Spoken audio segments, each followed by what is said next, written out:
Muchas gracias, señor presidente.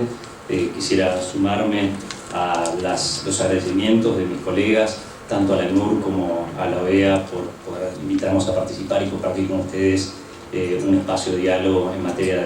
de refugio. Iba a hacer uso de un PowerPoint, pero luego de tan bonita presentación de Costa Rica, con videoclip incluido, me parece que voy a desistir de la tecnología. El tema, y por la escasez de tiempo, voy directamente al grano, que tiene que ver con la implementación de alternativas migratorias complementarias a las soluciones duraderas y los elementos de protección que estos deben tener en cuenta. Y en ese marco, quizás recordar que, en efecto, como bien han mencionado, el Plan de Acción de Brasil es una hoja de ruta, es una excelente buena práctica regional en el cual cada 10 años nos fijamos cuáles son los desafíos, cuáles son las nuevas metas que vamos a llevar adelante en la próxima década. Y dentro de ese esquema también creo que va a ser una buena práctica la incorporación de herramientas o mecanismos novedosos. De alguna manera, como mencionaba mi colega de Chile, el reasentamiento regional fue una herramienta novedosa que se planteó en el Plan de Acción de México. Y en estos desafíos nuevos que nos plantea el Plan de Acción de Brasil, además de seguir avanzando en el fortalecimiento del sistema de asilo, de seguir avanzando en la incorporación de mecanismos del debido proceso, programas como la CAI y muchísimos otros programas que hoy mencionó esta mañana Juan Carlos Murillo, se sigue planteando como un reto importante para la región las distintas soluciones duraderas. Y recién en este panel estuvimos viendo los desafíos que bien planteó Costa Rica en el esquema de integración regional, de integración local, desafíos que podríamos trasladarlo al resto de los países seguramente, los desafíos que recién planteó Aurelia en los mecanismos de reasentamiento, que vale destacar que solamente 5 países de la región tenemos programas de reasentamiento, es decir, son escasos los países con escasos números de cupos para reasentarlos. Y en ese esquema o en ese desafío de lo que fue todo el proceso de Cartagena más 30 estaba en buscar algunas otras herramientas, y en ese marco es que surgen las alternativas migratorias como complemento de las distintas soluciones duraderas que deberían ser integrales, pero que no deja de ser una alternativa que recién se encuentra en proceso de discusión y que de alguna manera incluso nos hace repensar algunos conceptos. El enfoque de las soluciones tradicionales era un enfoque estático que lo que buscaba básicamente es contener el movimiento de refugiados o revertirlo. Cuando recién hablaban de la integración local, de alguna manera lo que se plantea es que el refugiado que obtiene tal estatuto en el país de asilo pueda integrarse y permanecer en ese territorio, en ese país que lo acoge. Y cuando hablamos, bueno, en este momento no se planteó, pero una de las soluciones duraderas, que es la repatriación voluntaria, es básicamente revertir ese movimiento forzado, es decir, poder volver al país de origen cuando las condiciones estén dadas. Y en el esquema de reasentamiento, de alguna manera podríamos hablar de un movimiento regulado, un movimiento en donde interviene el país de asilo, el país de refugio, etc. En el caso de las alternativas migratorias, por el contrario, de alguna manera se incentiva la movilidad de los refugiados con el objeto, como en toda situación de migraciones en general, de mejorar la calidad de vida. Dígase, ya no tanto en búsqueda o no necesariamente en búsqueda de protección, sino de poder mejorar las condiciones de vida, poder insertarse laboralmente, poder realizar estudios, etc. Y eso tiene que ver también con aprovechar los esquemas de movilidad que muchas de nuestras regiones van realizando, es decir, los avances de los bloques regionales no solamente permiten ampliar los mercados, sino también permiten ampliar la movilidad de sus nacionales, y es en ese espacio entonces que surgen estas alternativas. De alguna manera el Plan de Acción de México nos plantea las alternativas por un lado como un complemento a las tradicionales y por otro lado como un mecanismo de solidaridad regional, es decir, el apoyo de los estados a aquellos países que reciben el mayor impacto de los flujos de refugiados de la región, como el caso que hoy mencionaba Ecuador, que tiene un número muy importante de refugiados en su territorio. Y se plantean dos modelos. El primer modelo es básicamente un modelo de movilidad laboral de refugiados, y en ese marco es que el Plan de Acción de Brasil establece el programa de movilidad laboral, y también el explorar nuevos impactos como pueden ser los marcos regionales migratorios que hoy tenemos vigentes. El primer programa o este primer espacio de movilidad laboral tiene por objetivo facilitar que los refugiados puedan acceder a un empleo remunerado y conseguir autosuficiencia económica en un segundo país, es decir, refugiado que se encuentra hoy en el primer país de asilo pueda trasladarse en un marco regulado a un país de residencia en donde pueda insertarse laboralmente. Y en ese esquema el Plan de Acción de Brasil plantea algunos ejes de acción. El primero, realizar un estudio sobre cuáles son los marcos normativos para poder facilitar esa movilidad laboral de los refugiados y cómo hacerlo con ciertas salvaguardas de seguridad.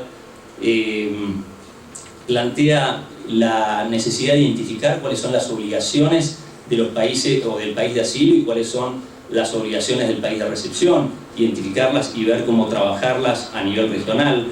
Plantear algo que se mencionó cuando expuso la colega del Ecuador sobre cómo separar el estatuto, la condición de refugiado de las categorías migratorias, en este caso, por ejemplo, la categoría laboral, e identificar ciertas cuestiones vinculadas específicamente a la temática de la inserción laboral. Y en este aspecto vale destacar una primera experiencia que comenzó a gestarse entre Brasil y Ecuador, un programa de movilidad entre Brasil y Ecuador, en donde participaban un esquema básicamente cuatripartito, en el cual participa el país de asilo, el país de residencia, el sector privado y el ACNUR, y eventualmente también los refugiados, y que lo que se plantea a través de un esquema regulado es primero identificar cuáles son las necesidades laborales en el país de recepción, para que de esta manera poder trabajar dentro del primer país de asilo en cuáles son los perfiles adecuados de los refugiados para poder atender a esa demanda laboral. El esquema incluye la posibilidad de capacitación previa e incluye el trabajo articulado con el sector privado, de manera tal de que sea el sector privado el que plantee una serie de alternativas de oportunidades laborales y por otro lado, trabajando junto con el ACNUR y el primer país de asilo, tratar de identificar entonces, en base a esa necesidad de mano de obra, las personas que puedan acogerse a ese sistema. Es un sistema, de alguna manera, que se asemeja a los programas laborales tradicionales. Quizás en la región se puede recordar de hace unos cuantos años los programas de migración laboral entre España y Colombia o entre España y Ecuador, que tenían básicamente estos mecanismos. Pero creo que tiene como dato interesante en relación al reasentamiento como una de las tradicionales alternativas que habló mi colega de Chile, en que es un esquema que permite mayor flexibilidad, es un esquema que se encontraría abierto todo el año, es decir, no se requiere una misión de selección, una identificación de casos, sino que en la medida que las oportunidades laborales sean publicables, bueno, el país de asilo y los refugiados interesados en ese primer país podrían encontrar entonces una respuesta en este mecanismo, sería mucho menos costoso y permitiría avanzar en uno de los temas vitales de la integración, que es claramente la inserción laboral, punto sustantivo para lograr el autosostenimiento del refugiado. Es decir, que es un esquema interesante, pero que aún así resta ver los resultados de su implementación. Hasta donde entiendo, todavía no llegó a implementarse en el caso de Brasil y Ecuador, pero se encuentra en un estado avanzado en el cual incluso un estado de Brasil, el estado de Paraná, estaba interesado en su implementación. En ese marco hay un segundo esquema que tiene que ver con los marcos regionales migratorios. Como seguramente muchos de ustedes conocerán, en el ámbito subregional del Mercosur se viene trabajando en una política intrarregional interesante, y dentro de esta política intrarregional se establecieron una serie de acuerdos importantes. Uno de ellos es el acuerdo de residencia para nacionales de los países del Mercosur, que básicamente establece que un nacional de la región pueda trasladarse y establecerse sin necesidad de acreditar la actividad que va a realizar, por el solo hecho de ser nacional de uno de estos países y sin, en la medida que carezca de antecedentes penales, esa persona puede acceder a una residencia temporal por 2 años con los mismos derechos que tienen los nacionales, ya se pueden trabajar, estudiar, tener atención médica, etc. Eso claramente genera un esquema que apunta hacia avanzar en la libre circulación. Otro de los acuerdos que se han avanzado en el ámbito subregional del Mercosur está en la eliminación de los pasaportes o la no exigibilidad de un pasaporte para poder transitar entre nuestros países. Hoy, con el documento de identidad, una cédula de identidad, las personas pueden trasladarse de un país a otro sin requerir ni pasaporte ni visado, y esto también entonces facilita la movilidad. Y entonces es en este esquema en donde deberíamos pensar por qué no los refugiados puedan también verse beneficiados de este esquema de movilidad. Y en esa perspectiva, como decimos, dinámica, se generan una serie de discusiones que deben darse y una serie de salvaguardas que tienen que tenerse en cuenta. En materia de estas salvaguardas,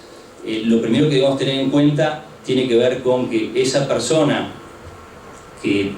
cambia de residencia, que se encuentra, digamos, asilado con un estatuto de protección en un país, al trasladarse no debe implicar una pérdida de ese estatuto, porque caso contrario las dificultades que tendrían es que empezaría a encontrarse nuevamente en una situación de riesgo y eventualmente la devolución podría ser una amenaza a su seguridad o a su vida. Y entonces uno de los planteos que deberíamos empezar a resolver es si el migrar a otro país implica o no implica la vigencia del estatuto y por lo tanto la protección contra la devolución. En ese esquema hay varias cuestiones que deberíamos tener en cuenta: la cuestión de la extraterritorialidad del estatuto de refugiado, el reconocimiento de los documentos de viaje. En la actualidad, y es una obligación convencional, nuestros estados requieren de documentos de viaje, nuestros estados se comprometen con la obligación de documentar a un refugiado con un documento especial. El porqué de este documento especial, porque tiene que ver con que el refugiado no puede acudir a las autoridades de su país de origen para poder tramitarlo. Y en la actualidad ese documento de viaje, por ser especial, requiere un visado y además requiere que los estados le den validez para ingresar. Ese documento de viaje implica además que esa persona es refugiado en el país y por lo tanto tenerlo en cuenta implicaría obligaciones también para el estado de recepción. El reconocer un documento de viaje implicaría reconocer que esa persona es refugiada y por lo tanto, en caso de que surja una cuestión vinculada a la devolución, debería ser devuelto en primer lugar al primer país de asilo. Nuevamente, otra de las salvaguardas fundamentales para aplicar estos esquemas tiene que ver con el respeto al principio de confidencialidad. Y en particular, en los esquemas migratorios hay normalmente una serie de documentación que se pide. Esa documentación usualmente por cuestiones diplomáticas tradicionales tienen que estar legalizadas o visadas por consulados de los países de origen. En los esquemas migratorios en donde haya refugiados que hagan uso de estos mecanismos, se los debería eximir de la obligación de tener que recurrir a sus autoridades consulares para poder documentar parte de los requisitos que se exigen. Y esto tiene que ver nuevamente con proteger la identidad de los refugiados y por lo tanto también de los grupos de pertenencia en su país de origen. Hay otro principio importante en materia de refugio que tiene que ver con la ayuda administrativa. Esto es, como hoy mencionaba nuestro colega de Costa Rica, por ejemplo, las personas cuando salen de sus países de origen no pueden o no salen con sus titulaciones o tienen cierta documentación que no pueden portar en originales. La ayuda administrativa lo que busca de alguna manera es salvaguardar estas cuestiones. Si la persona no puede aportar el título o una copia original de esa titulación, por la intención en todo caso es que el país de recepción pueda encontrar otros mecanismos supletorios para darle validez a esas titulaciones. Así que en términos prácticos, para hacer uso de algunos marcos regionales en materia migratoria, lo que se requiere es que haya ciertas salvaguardas. Y esas salvaguardas implican, entre otras cosas, bueno, ciertas discusiones. En conclusión, en primer lugar, ¿pueden ser estas alternativas aplicables a los refugiados? A priori uno podría decir que sí, pero para eso tenemos que dar un trabajo previo. En ese trabajo previo, una de las dudas que surgen es si estas son alternativas a las soluciones duraderas o si esto implica el fracaso de las soluciones duraderas. Eso es algo también para ver si son un complemento o si sustituyen algunas de estas soluciones. Si realmente se trata de una cuarta solución duradera o simplemente de poder optar por alguno de los mecanismos hoy vigentes. Cuando trabajamos en materia de refugio, uno de los criterios muchas veces que se tienen en cuenta en materia de elegibilidad tiene que ver con si la persona viene de un país de asilo, y en caso de que venga, entonces pareciera que si sale o egresa de ese país pierde esa necesidad de protección. Alguna de las prácticas de nuestros estados está en que, teniendo en cuenta el concepto del asilo como una protección territorial, en que si una persona abandona el país pierde automáticamente el estatuto, y de no hacerlo lo perdería en el transcurso de cierto tiempo. Y por lo tanto, entonces, parte de las discusiones que debemos darnos en este ámbito es cuándo y cómo eventualmente traspasar la responsabilidad del estatuto de refugiado. Y eso requiere, digamos, ciertas modificaciones eventualmente de nuestros procesos. Mencionábamos también la separación de estatuto y criterio migratorio. Eso también es sumamente importante. Muchos de nuestros países todavía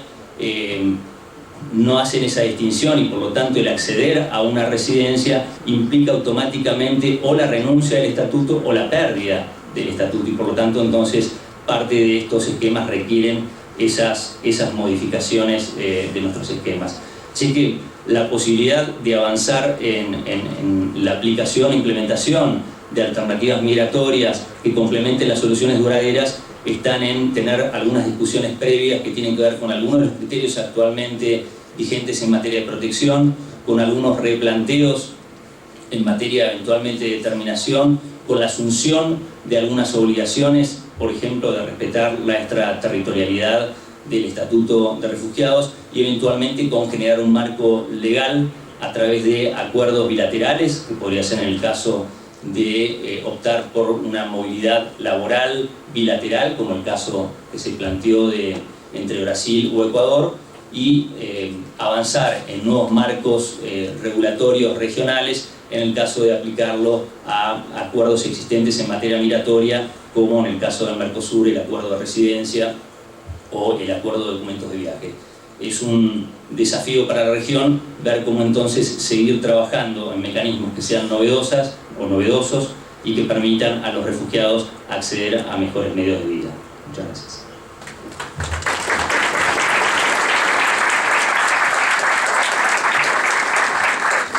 Gracias al señor Augusto por su presentación. Con esto